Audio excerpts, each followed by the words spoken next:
नमस्कार मित्रों, आज मैं फिर आपके सामने एक बार अपने YouTube channel secrets of life by Govind ji के माध्यम से आपके सामने हूँ।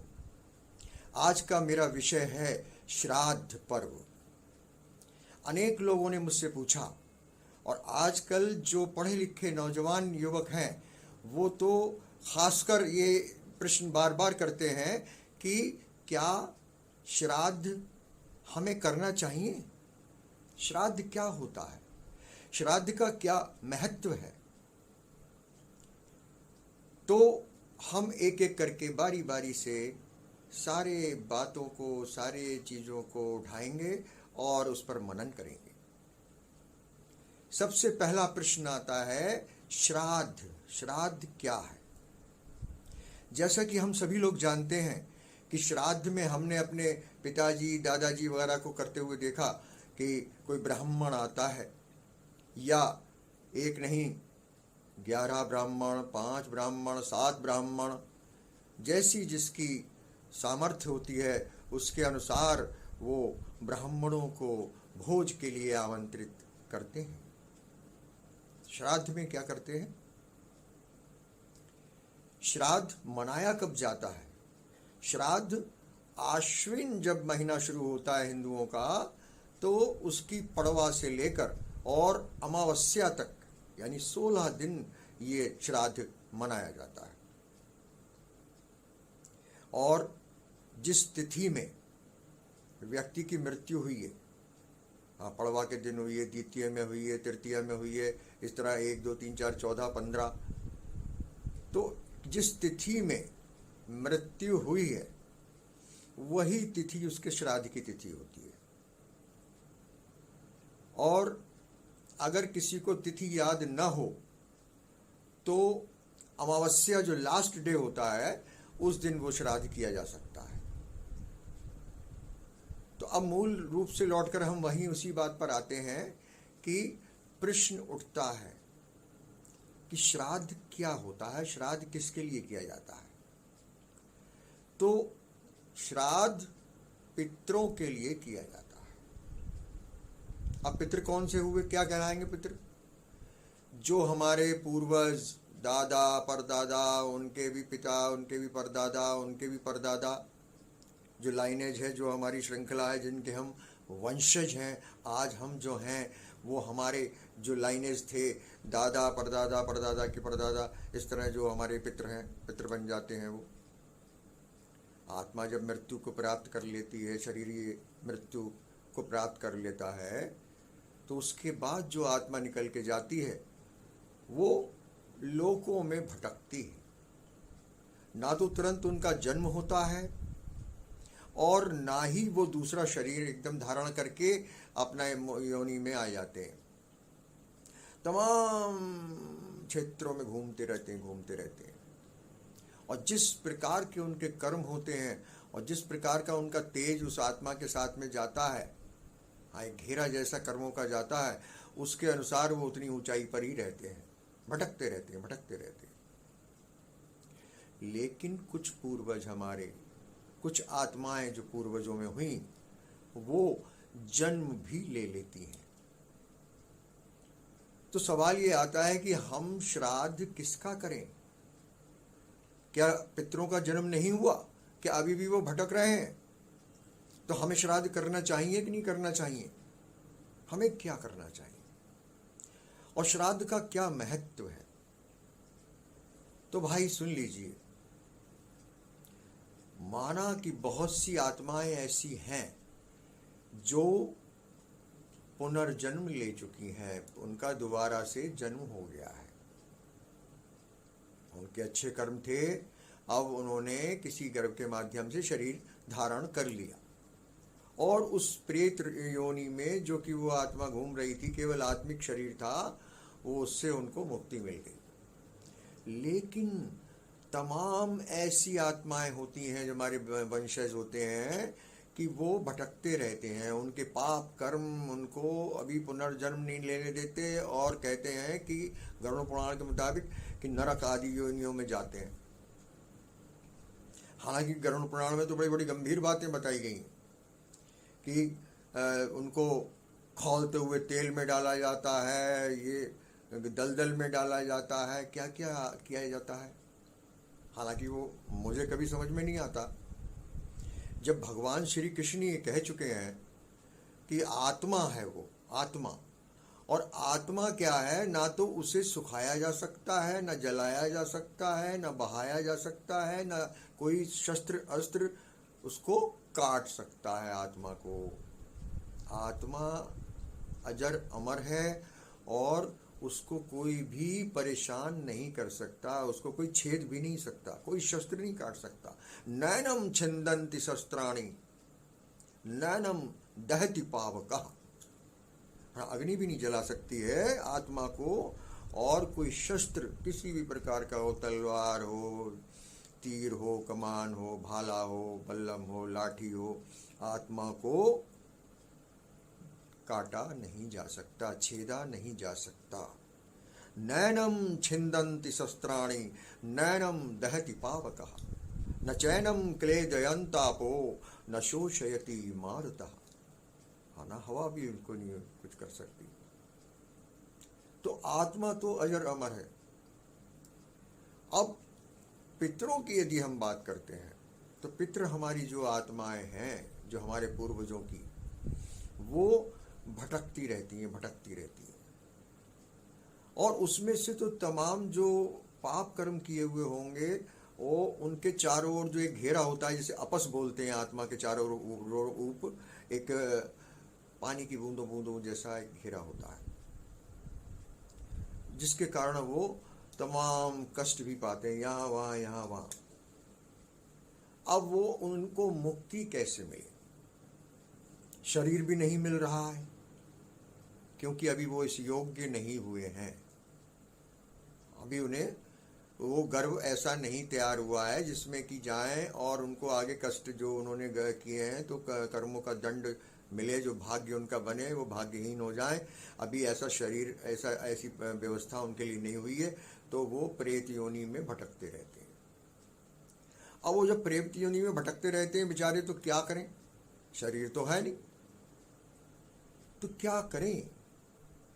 वो फिर जो उनके वंशज है, लाइनेज है, जो जीवित है इस समय वर्तमान में, हम लोग जो हैं वो उनकी ओर आते हैं, उनकी ओर आकृष्ट होते हैं।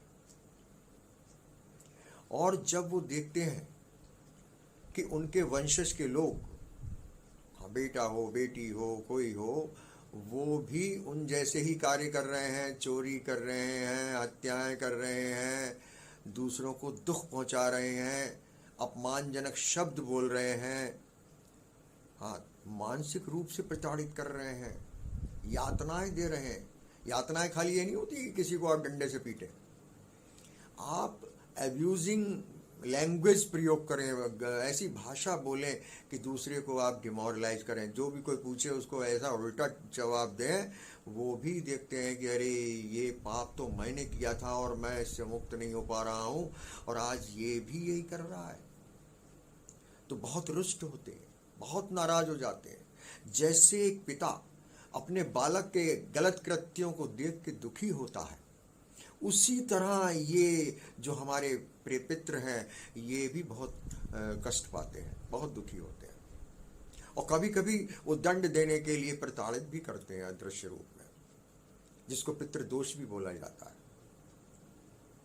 तो अब एक तो सवाल ये आता है कि हम अपनी ओर से जो कर्म कर रहे हैं अच्छे बुरे वो, और दूसरे वो जो हम जिस लाइनेज से हैं आए हैं, जो हमारे पितृ हैं, पूर्वज हैं, उनकी आत्माओं के लिए अभी मुक्ति कैसे हो, तो हम क्या करें? तो उसके लिए लोग श्राद्ध करते हैं,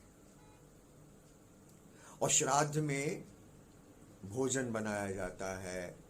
हाँ, वो भोजन बड़ा जो है वो सात्विक भोजन होता है, उसमें ना तो हींग का प्रयोग किया जाता है, और फल में केला वगैरह का भी इस्तेमाल नहीं करते हैं, और जो है वो बेसन का उपयोग नहीं करते हैं। तमाम चीज़ें ऐसी हैं जो इसका उपयोग नहीं करते हैं। सात्विक भोजन बनाते हैं। क्या बनाते हैं? खीर, मिष्टान, हरी सब्जियां, मूली, अदरक, चोए का सामग्री, फलों में अंगूर, अनार, सेब, मेवाएं, और फलों में इमरती, गुलाब जामुन, रस भरी, रसदार जो है वो चीज़ों का उपयोग किया जाता है श्राद्ध में, और ब्राह्मण को बुलाकर उन्हें भोजन कराया जाता है। उससे पूर्व, वो भोजन करने से पूर्व तर्पण का विधान है। तर्पण में वो जल को लेके, गंगा जल आदि लेके, उसके अंदर काले तिल डाल के, थोड़े जौ डाल के, थोड़ा गुड़ डाल के, और कुशा की जो है वो कुछ जो सीखें लेके, और उससे जो है दाहिने हाथ के अंगूठे और तर्जनी के बीच में वो दबा के कुशा की जो घास है, और उससे जो तर्पण किया जाता है, ताकि पितृ हमारे शांत हो सकें। और जब पितृ शांत होते हैं तो प्रसन्न होकर आयु बढ़ती है, आयु बढ़ती है, पुत्र प्रसन्न होते हैं। हाँ, बच्चे जो हैं वो उस घर में प्रसन्न रहते हैं, फलीभूत रहते हैं, जहाँ पर कि वो पितरों जो है खूब खुश रहते हैं जिस घर में। और कहते हैं स्वर्ग जैसा वैभव उस घर में आ जाता है। पितृ यदि प्रसन्न हो तो स्वर्ग जैसा वैभव उस घर में आ जाता है। तो खीर, पूड़ी इत्यादि से ब्राह्मण को भोजन कराने का विधान है। और साथ में गाय के लिए ग्रास निकाला जाता है।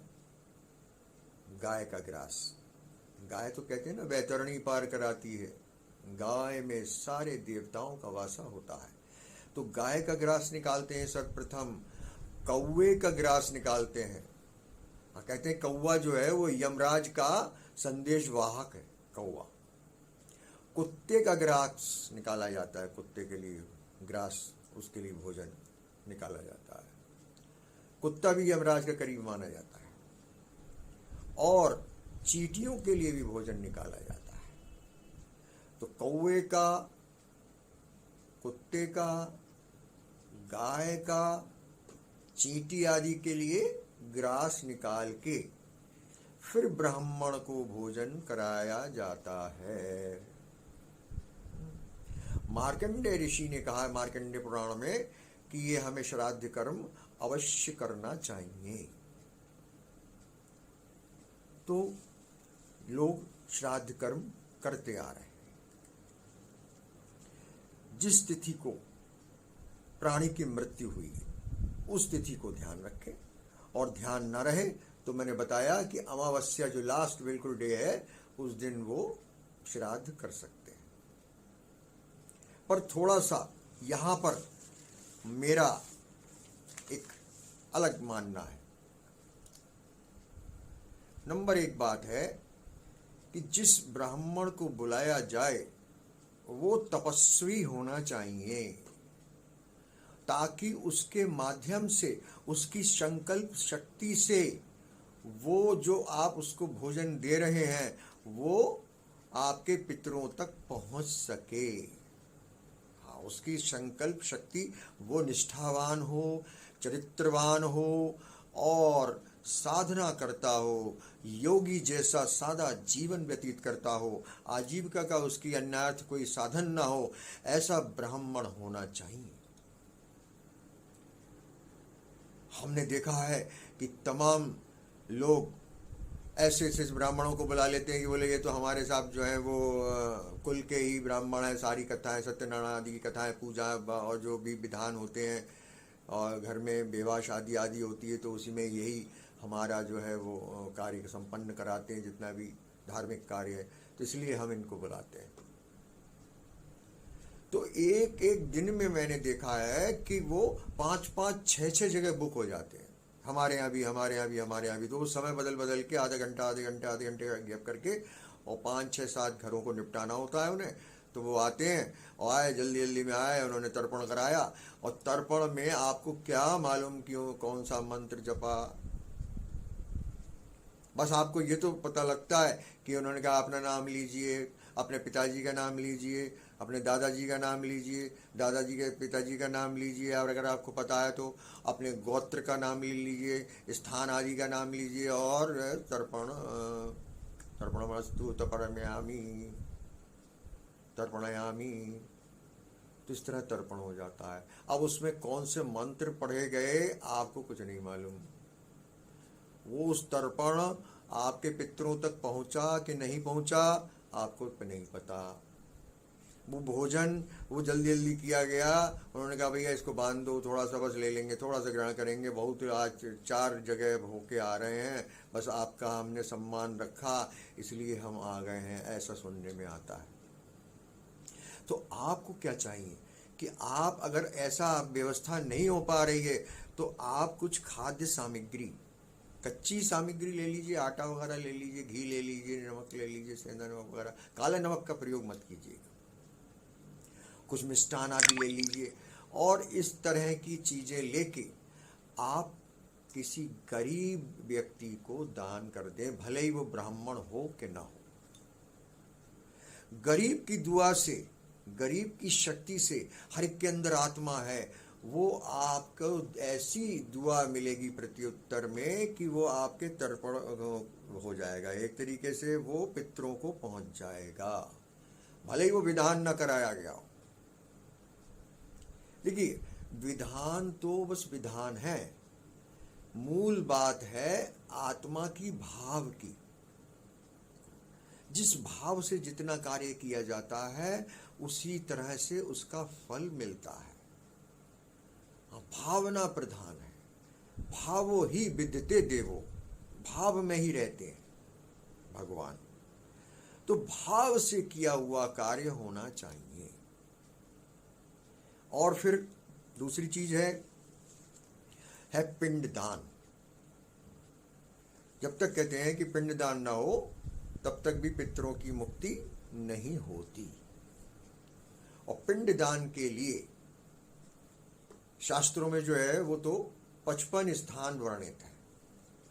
अब जैसे हरिद्वार है, पुष्कर है, और गंगा सागर है, जगन्नाथपुरी है, कुरुक्षेत्र है, चित्रकूट है, बद्रीनाथ है, इस तरह के करीब 55 स्थान ऐसे हैं जहां पर बताया गया है कि आप जाइए और पिंडदान कीजिए। हाँ, पहले तो क्या होता है कि जैसे मृत्यु हो जाती है तो 12वें दिन पिंडदान होता है।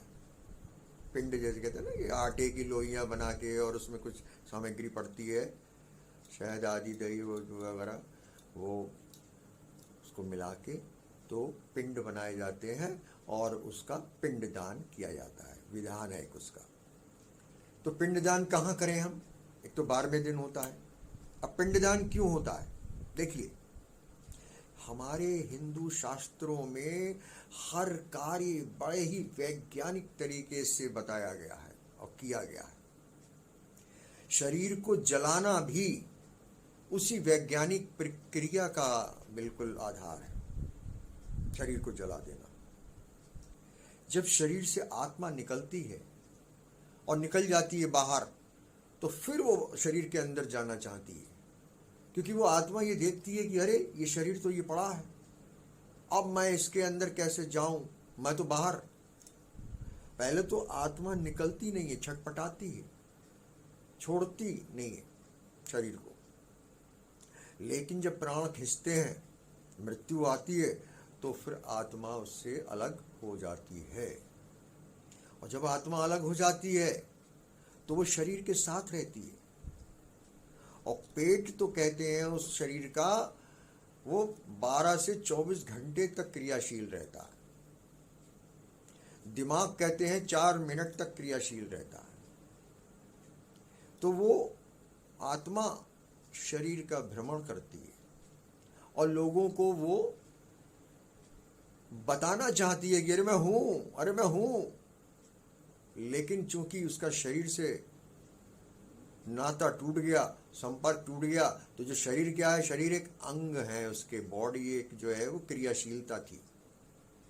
फिर ना तो उसके अंदर आवाज है आत्मा के अंदर, और ना ही उसके अंदर किसी प्रकार का एक्सप्रेशंस है। कि वो बता सके अपनी बात, उसको आश्रय लेना पड़ता है। आगे चल के मैं भूत प्रेत आदि के ऊपर भी वीडियो बनाऊंगा एक, कि भूत क्या होते हैं, कौन सी आत्मा भूत बन जाती है, और भूत होते हैं कि नहीं होते हैं, और मैं भूत वालों से मिला हूँ, कैसे होता है, क्या होता है, वो मैं सब आपको एक अलग उसके लिए वीडियो दूंगा। तो आप मेरी वीडियो को पूरी तरह से देखिएगा, पूरी बात सुनिएगा, आपको अपने जीवन की शैली में सब समझ में आ जाएगा। मैंने जो अनुभव किया है वो मैं आपको बहुत सीधे सरल तरीके से बताता चलता हूँ। तो वो आत्मा जब फिर उसको बांधा जाता है कि भाई ले चलो डेड बॉडी को शमशान की ओर ले चलो, तो लोग अब बांध रहे हैं, उसको कंधों पे लाया जा रहा है, लेकिन आत्मा भ्रमण करता है, भ्रमण करता है, भ्रमण करता है, आत्मा साथ साथ चलता है। तभी बताया गया है कि लोगों ने कि उसको बोलो कि राम नाम सत्य है, राम नाम सत्य है।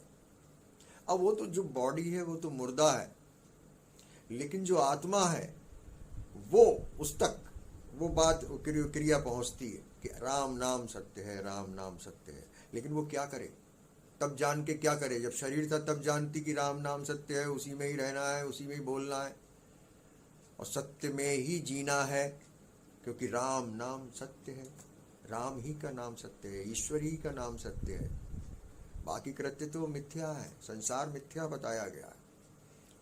लेकिन फिर धीरे धीरे क्या होता है कि वो शमशान ले जाया जाता है और वहां पर चिता पर रखकर उसको अग्नि दे दी जाती है।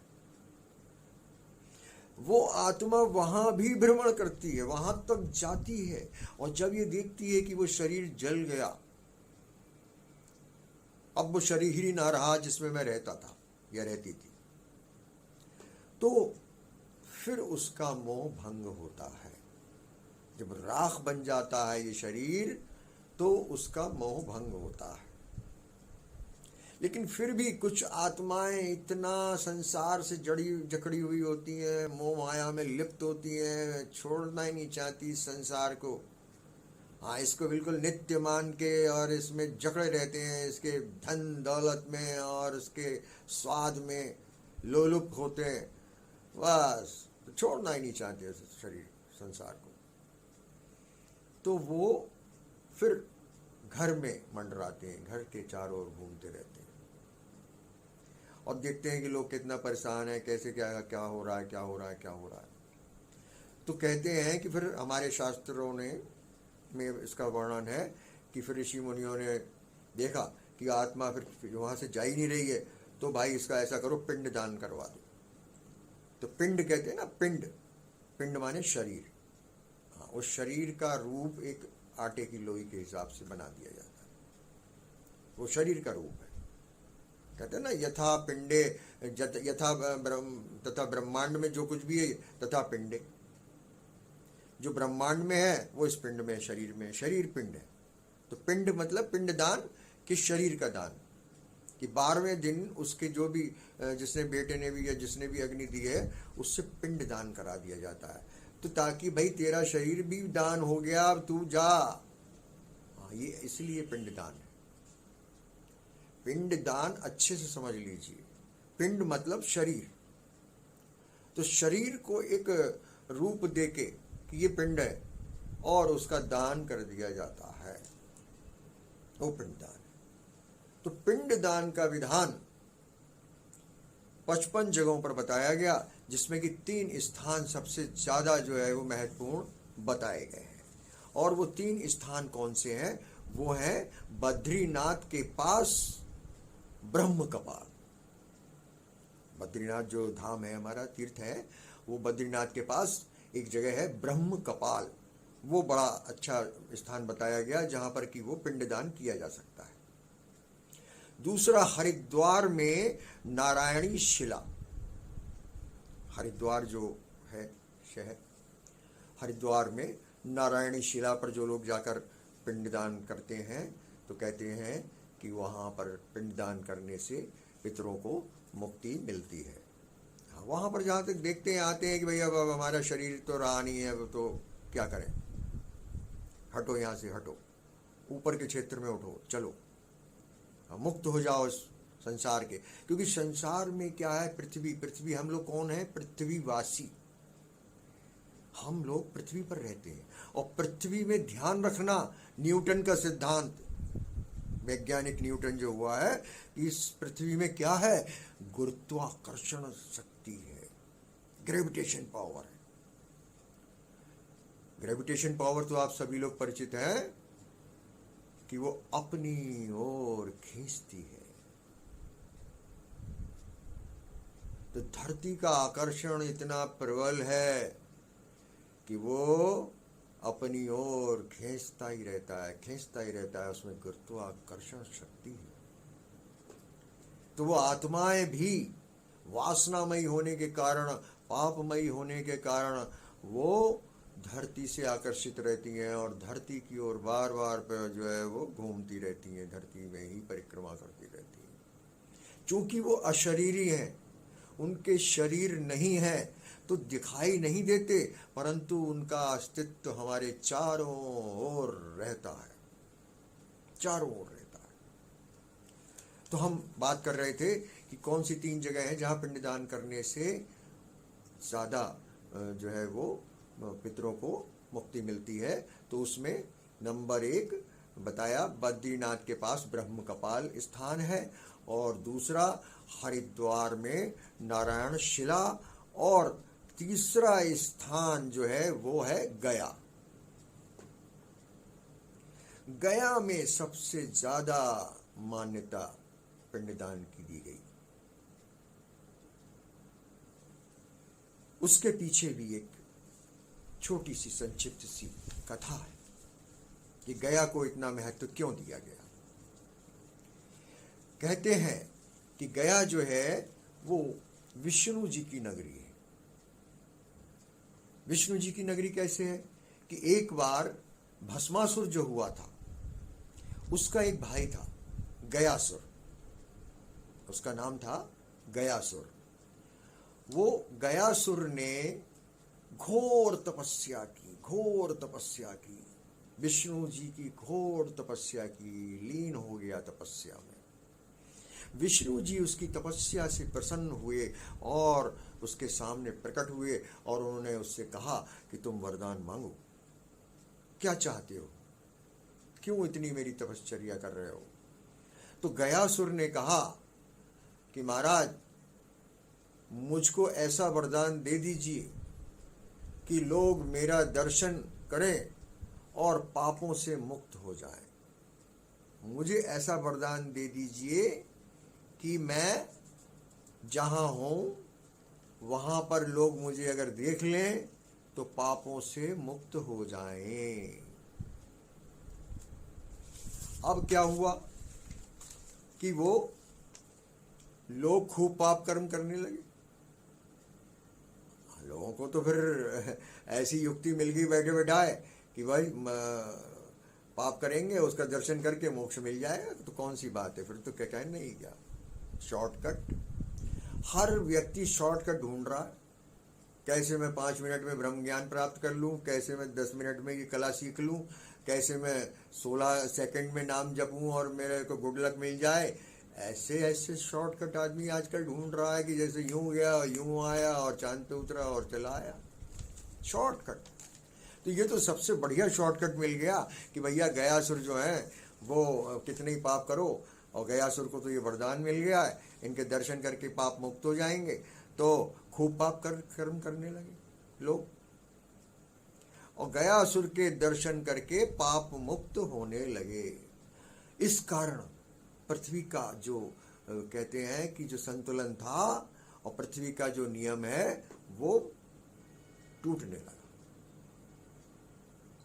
हाँ, ये कुछ ऐसा थोड़ी है कि पापियों को मोक्ष मिल जाएगी।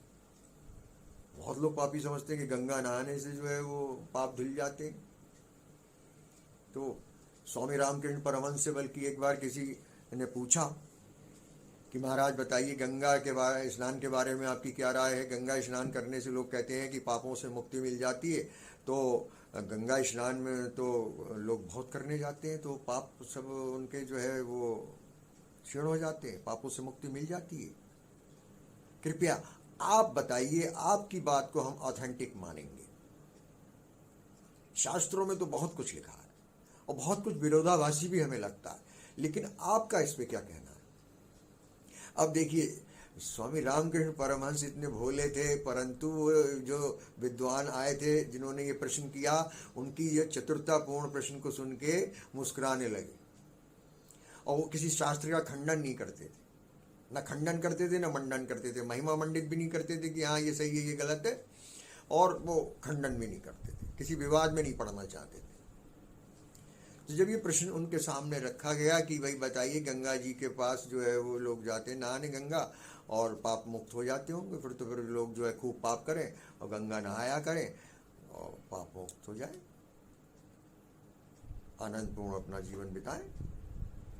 तो स्वामी रामकृष्ण परमहंस ने कहा, हाँ तुम ठीक कहते हो, शास्त्रों में ऐसा ही मैंने भी सुना है कि लोग गंगा नहाने से पाप मुक्त हो जाते हैं, परंतु तुम्हें बताऊं मैं राज की बात कि जब लोग गंगा नहाने जाते हैं तो पापों को पता चल जाता है कि वो उनसे नष्ट हो जाएंगे, खत्म हो जाएंगे, तो वो खत्म होना नहीं चाहते। तो वो क्या करते हैं कि जब कोई गंगा नहाने डुबकी लगाने जाए, तो ये उस समय की बात थी, अब तो पक्के पक्के घाट बनने लगे और पेड़ आदि भी बिल्कुल सब नहीं रहे, और जो है संगमरमर के और बड़े अच्छे अच्छे जो है वो टाइल्स वगैरह के घाट बन गए हैं। लेकिन स्वामी रामकृष्ण परमहंस के समय की बात थी तो कच्चे स्थान हुआ करते थे और पेड़ आदि भी हुआ करते थे, जिसके वृक्ष के नीचे लोग अपना जो है बैठ के भोजन कर सकें, कपड़े आदि वस्त्र आदि बदल सकें। तो उन्होंने कहा कि जो गंगा घाट के किनारे पेड़ होते हैं तो पापों को पता लग जाता है, और पाप जब कोई गंगा में डुबकी लगाने जाता है उससे पहले ही पाप उससे हट जाते हैं और वो पेड़ों पे बैठ जाते हैं, और जब वो गंगा नहा के बाहर आता है तो वही पाप उसके ऊपर फिर सवार हो लेते हैं। अब देखो कैसा डिप्लोमेटिक आंसर है ये भाई। अगर उसका बिल्कुल अर्थ निकाला जाए ज्यों कि त्यों, तो उनका साफ कहना था कि गंगा के नहाने से पाप मुक्ति नहीं मिलती है। तो भाइयों, मेरे प्रिय मित्रों बहनों, मैं भी आपको यही बताना चाहता हूँ कि ऐसे पापों से मुक्ति नहीं मिलती। आप कुछ भी यत्न कर लो, पापों से मुक्ति नहीं मिलती। हाँ, पुण्य अर्जित करने से जो पापों का कष्ट मिल रहा है पितरों को, वो उसमें थोड़ी बहुत कमी आ सकती है। तो जब कहते हैं गयासुर ने ये वरदान मांग लिया और लोग पाप करने लगे और जाते थे तो दर्शन करते थे और पाप मुक्त हो जाते थे, ये ऐसा कथा है। तो फिर देवताओं को चिंता हुई कि ये तो बड़ा गड़बड़ हुआ जा रहा है, पृथ्वी में जो नियम बनाए गए हैं जीने के वो नियम बदले जा रहे हैं, तो क्या करना चाहिए। तो सब देवता एकत्रित हुए और वो गयासुर के पास गए। गयासुर से उन्होंने कहा कि भाई हमें तुम्हारा शरीर चाहिए, हम यज्ञ करेंगे और वो यज्ञ की जो वेदी बनेगी वो तुम्हारे शरीर से बनाई जाएगी। तो गयासुर जो है चूंकि भक्त था, असुर योनि में जरूर उसने जन्म लिया था, परंतु घोर तपस्वी था और वो भक्त था, तो उसने कहा ठीक है, वो सहर्ष स्वीकार कर लिया और वो लेट गया। कहते हैं धरती पर वो लेट गया, तो सारे देवता उसके ऊपर चढ़ गए। देवताओं का भार उसके ऊपर होने के कारण वो 5 कोस दूर तक उसका शरीर फैल गया, 5 कोस में फैल गया। आगे चल के कहते हैं वो जो स्थान था वही फिर गया कहलाने लगा। वो गया है कि 5 कोस में वो उसका शरीर फैल गया।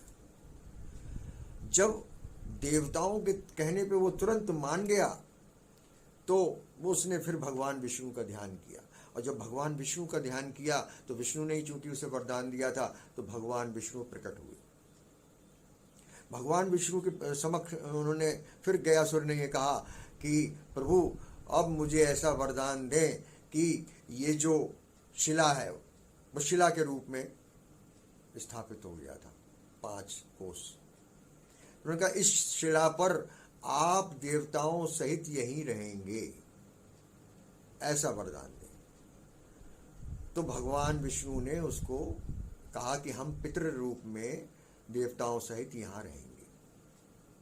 और कहते हैं उस शिला पे वो वरदान मांगने के कारण भगवान विष्णु वहाँ उपस्थित रहते हैं, और जब गया में कोई पिंडदान करता है तो विष्णु जी उसको मोक्ष धाम ले जाते हैं, वहाँ पहुँचा देते हैं। इस प्रकार ऐसा शास्त्रों में कथा का वर्णन है, इसलिए गया का भी महत्व बहुत बढ़ जाता है। अब अनेकों लोग ये भी कंफ्यूजन में रहते हैं कि पिंडदान करने के बाद क्या फिर मुक्ति मिल गई पितरों को, और किस प्रकार से मिल गई, क्या होगा। तो देखो, तर्पण की भी एक अपनी व्यवस्था है। जब श्राद्ध कर्म किया जाता है तो तर्पण किया जाता है।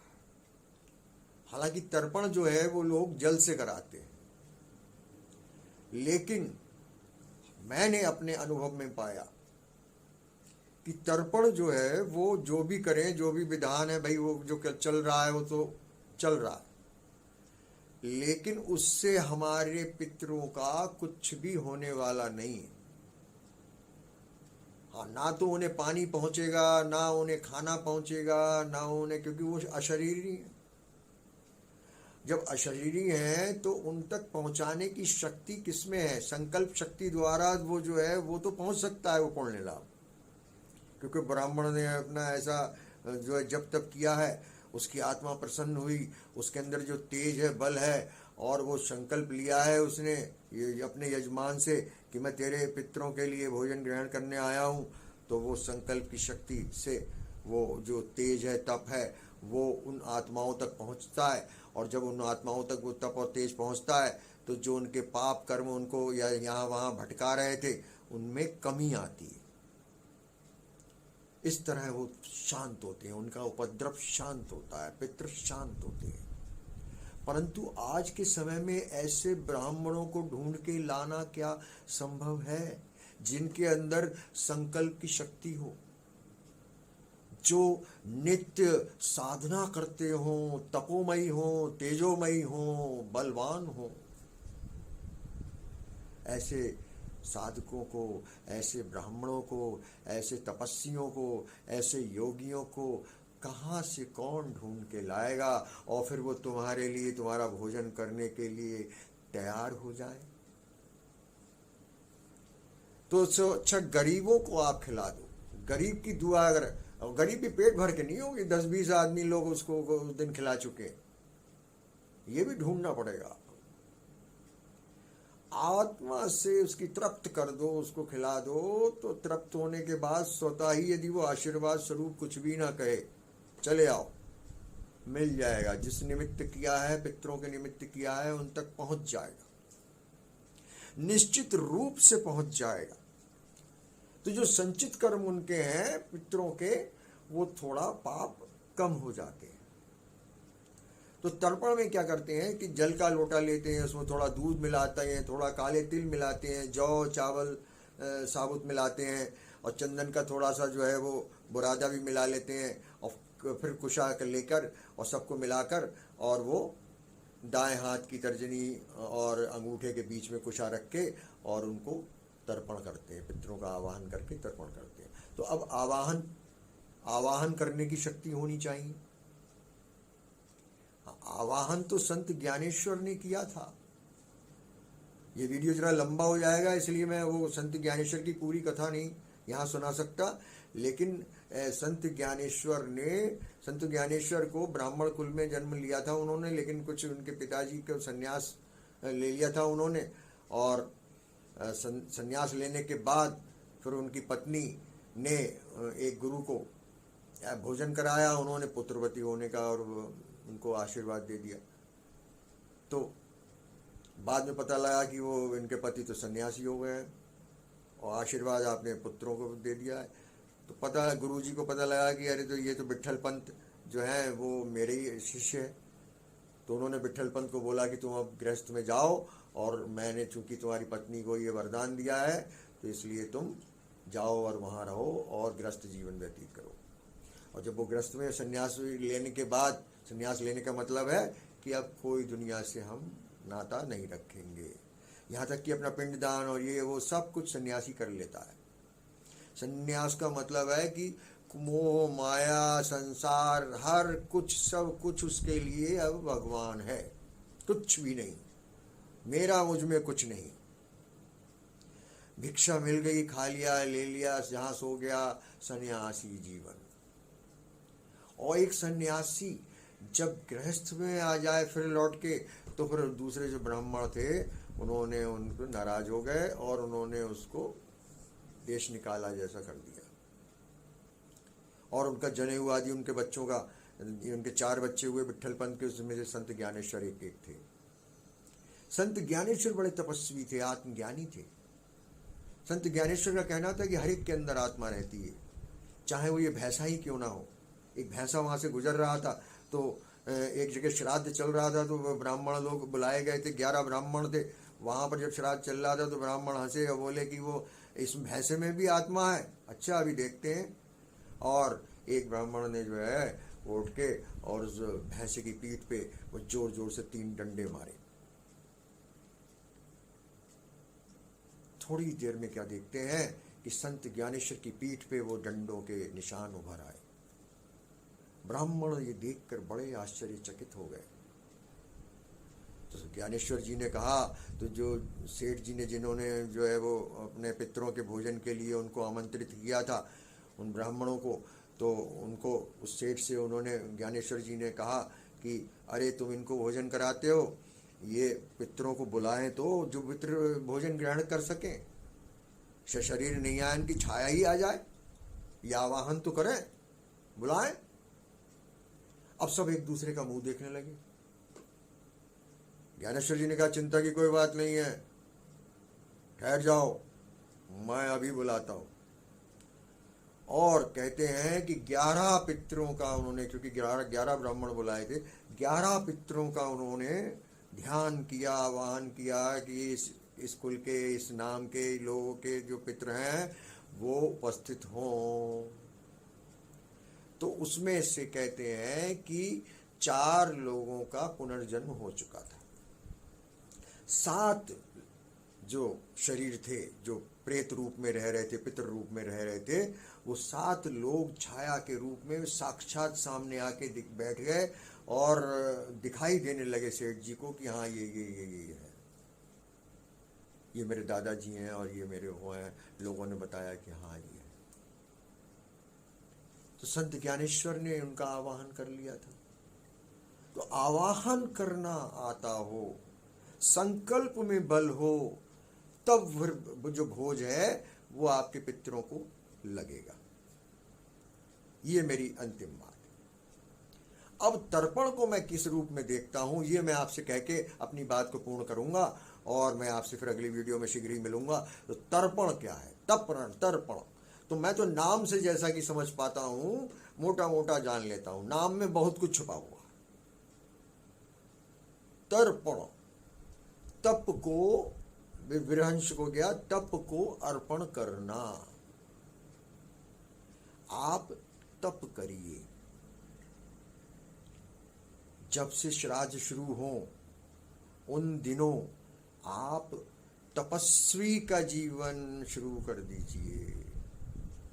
यदि आप वास्तव में अपने कुल का, अपने परिवार का शुभ चाहते हैं, अपने परिवार को सुखी रखना चाहते हैं, अपने परिवार में कोई कष्ट ना आए, आपके जो बालक बालिकाएं हों उनकी शादियां समय पर हों और किसी भी प्रकार का जो है बीच में बाधाएं ना आए, मुकदमेबाजी ना हो, अचानक अग्नि ना लगे, कोई अचानक नुकसान आपका ना हो, चोरी आदि ना हो, सुख से जीवन बिता सकें, निरोगी काया हो, तो आप ये इन दिनों में ये जो पितरों का पक्ष है, पितृ पक्ष है, तो पितृ आपके सबसे करीबी है। सबसे पहले लेवल पे जो लेयर है वो है पितृ, उसके बाद आते हैं देवता। बहुत लेयर्स हैं ब्रह्मांड में, और ऊपर और ऊपर और ऊपर, तो ऊपर वाला ऊपर जाके फिर ब्रह्म का स्थान है, ब्रह्म ज्ञान तब होगा। सबसे ऊपर वाला चक्र में ब्रह्म है। तो सबसे पहला जो है एक लेयर वो है पितरों की। तो उन पितरों का आवाहन करने के पश्चात, मन में संकल्प लेने के पश्चात आप बैठिए और कोई भी 40 मिनट कम से कम, और नहीं तो 1 घंटा, मेरा तो मानना है 1 घंटा, क्योंकि 20 मिनट तो इस बात में निकल जाएंगे कि आप बैठे हैं, आए हैं और आपको चिंता है, अभी कोई और काम दिमाग में आ गया, तो 10 मिनट तो जमने में लग जाता है दिमाग थोड़ा सा। फिर उसके बाद आप मंत्र जाप कीजिए। मैंने मंत्र पिछली दफा ही बताया था, फिर बता देता हूँ। ओम रूम हौं रुद्राय नमः। ओम रूम हौं रुद्राय नमः। ओम रूम हौं रुद्राय नमः। आप इस मंत्र का जाप करिए और जाप करते करते आप ध्यानस्थ हो जाइए, शरीर को ढीला छोड़ दीजिए। ऐसा लगे कि आप भगवान शिव की गोदी में बैठे हैं। शिवमय मन हो जाए। पहले दिन नहीं होगा, दूसरे दिन होगा, तीसरे दिन होगा, तो तप करिए। और जब वो तप इकट्ठा हो जाए या 14-15 दिन, तब अमावस्या के दिन आप संकल्प कीजिए कि मेरा ये तप हे पूर्वजों आपके लिए था, मैं आपका वंशज हूँ, आपका मेरे ऊपर पितृ ऋण है, और इस ऋण को चुकाने के लिए मैंने संकल्प लिया था कि मैं आपके शुभ के लिए, कि आपकी आत्मा इधर उधर न भटके और आपका शीघ्र ही पुनर्जन्म हो जाए या फिर मोक्ष प्राप्त हो जाए, तो मैं ये तप किया हूँ, और इस तप का जो भी पुण्य है, जो भी लाभ है, वो आपको पहुँचे। ऐसा संकल्प आप लीजिए, आप करिए। आपके करे से ही सब कुछ होगा। ध्यान दीजिए, ऐसी कोई विद्या नहीं है कि आप किसी को बुलाइए और उसे चाय पिलाइए और उसका स्वाद आपके अंदर आ जाए। ऐसी कोई विद्या अभी तक नहीं आई है कि आप किसी को भोजन कराइए और आपका पेट भर जाए। हाँ, पहले लोग हुआ करते थे, पहले ऋषि मुनि ऐसे थे, तपस्वी थे, साधक थे, योगी थे, और थे क्या, अभी भी हैं। आपके संपर्क में भले ही ना आवे या आप उन्हें ना पहचान पावे। तपस्वी योगी ज्ञानी तो हर युग में हर समय में रहते हैं। भगवान ने तो चारों ओर बिखरा रखे हैं अपने बालकों को, लेकिन आपको नहीं दिखाई पड़ेंगे, और फिर आपसे ज़्यादा बतियाएंगे भी नहीं। ये बातें ही नहीं होंगी, आपको पता लगे कि वो उनमें इतना सामर्थ्य है, इतने ध्यानी हैं, इतने योगी हैं, इतने तपस्वी हैं, तो फिर आप उनके पीछे पड़ जाएंगे। तो आपको करना है, आप तप कीजिए। असल में है क्या कि आदमी शॉर्टकट अपनाने के चक्कर में वो कहता है थोड़ा बहुत पैसा खर्च हो जाए, चलो इसी बहाने कुछ दान पुण्य हो जाए, तो कर दो, जो करना है कर दो। अच्छा भैया, ये ब्राह्मण को बुलाओ, जल्दी से कर दो, ये काम कर दो, ये काम कर दो, ये काम कर दो। पूजा करवानी है, ब्राह्मण को बुलाओ, ये कर दो, ये कर दो, ये कर दो। चाहे वो अगड़म सगड़म कोई भी मंत्र पढ़ लिए उनने, ये दुनिया भर के करके चले गए। आपको कुछ पता ही नहीं चला, आपका कोई भाव ही नहीं जमा, आपके अंदर कोई आनंद ही नहीं आया। आपके घर में कोई पूजा करे, कोई ब्राह्मण आवे, तो आपका भी तो भाव जमना चाहिए, आप भी आनंद में डूब जाए। पता लगा कि आपके घर में कोई आयोजन हो रहा है, आप तो लोगों के आवगत में लगे हुए, कौन आया कौन नहीं आया, कौन अच्छा कहाँ बैठेगा, आओ बैठो आप, और किसने क्या प्रसाद लिया कि नहीं लिया, आप इसमें व्यवस्थाओं में लगे रहते हैं। पूजा किसके लिए हो रही है, किसके निमित्त हो रही है? अगर पंडित जी कर रहे हैं तो पंडित जी को लगेगी, ध्यान रखना। हाँ, पंडित जी संकल्पवान हो और वो संकल्प लेने के बाद सामर्थ्यवान हो कि उसका बल आपके अंदर वो भेज सके। वो संकल्पवानता बहुत जरूरी है। तो तर्पण का मतलब ये है कि तप को अर्पण करना है, तभी हमारा श्राद्ध पूरा होगा, तभी हमसे हमारे जो पितृ हैं वो खुश होंगे, प्रसन्न होंगे, और वो ढूंढते हैं और वो देखते हैं, इंतज़ार करते हैं कि कौन बच्चा आगे आवे, कि ध्यानी बने, योगी बने, ज्ञानी बने, जिसके लिए ये जन्म मिला है। अरे ये भोगने के लिए थोड़ी मिला है, जानवर भी भोग रहे हैं, खा रहे हैं, पी रहे हैं, रो रहे हैं, सो रहे हैं, सब काम जानवर जैसा हम कर रहे हैं। कोलू के बैल की तरह सुबह से लेकर शाम तक ये काम वो काम वो काम वो काम, रात में थक हार के सो गए। भगवान के लिए निमित्त हम कौन सा हैं? बस दान पुण्य पूजन डर के मारे कर दिया करते हैं कि भाई कृपा हम पे बनी रहे, हम दर्शन करके आ गए कि कृपा हम पे बनी रहे, हमारा कुछ गड़बड़ ना हो, हमारी दुकान मकान सब ठीक ठाक रहे। नहीं, ये जन्म मिला है आत्मज्ञान करने के लिए। इस पर भी मैं अलग से आपको एक वीडियो बनाऊंगा, शॉर्ट में समझाऊंगा आत्मज्ञान क्या होता है, आत्मज्ञानी क्यों बनना चाहिए। ये नहीं कि तपस्वी गए अब कि साहब संसार छोड़ के, हम तो पूर्णतया गृहस्थ में रहते। गृहस्थ ही सबसे बड़ा साधन है आत्मज्ञान का, कि जिसमें आपको सब कुछ उपलब्ध भी है। प्यास लगी तो लोटा तुरंत पानी का मिल जाएगा आपको। धन की आवश्यकता है, कुछ सामान मंगाना है पूजन आदि का, तो गृहस्थी में है। सन्यासी को तो बताया गया कि तुम धन का अर्जन ही नहीं करना है, मिल जाए तो ठीक, नहीं मिल जाए तो नहीं। गृहस्थ जीवन सबसे सर्वोत्तम जीवन है, और इसको हम यूं ही गंवा देते हैं, यूं ही अपना जीवन चला जा रहा है। तो है मित्रों, मैं बस अपनी बात पूर्ण करता हूं, और मेरे इस चैनल को अगर आप नए हैं और आपको मेरी बात अगर अच्छी लगे तो प्लीज़ इसको सब्सक्राइब, जहां लिखा है वहां पर छू दीजिए, वहां सब्सक्राइब हो जाएगा। और जो एक घंटी बनी है तो उस घंटी को छू दीजिए, उस पर ऑल का बटन दबा दीजिए, ताकि आने वाली मेरी अच्छी जो वीडियो हैं वो शायद आपके काम आ सकें। और इसी तरह मैं ये तो मानता हूँ कि जो भगवान का संदेश है, जो उचित है, वो मैं आपके समक्ष रख सकूं। धन्यवाद, आपका बहुत बहुत आभारी हूँ।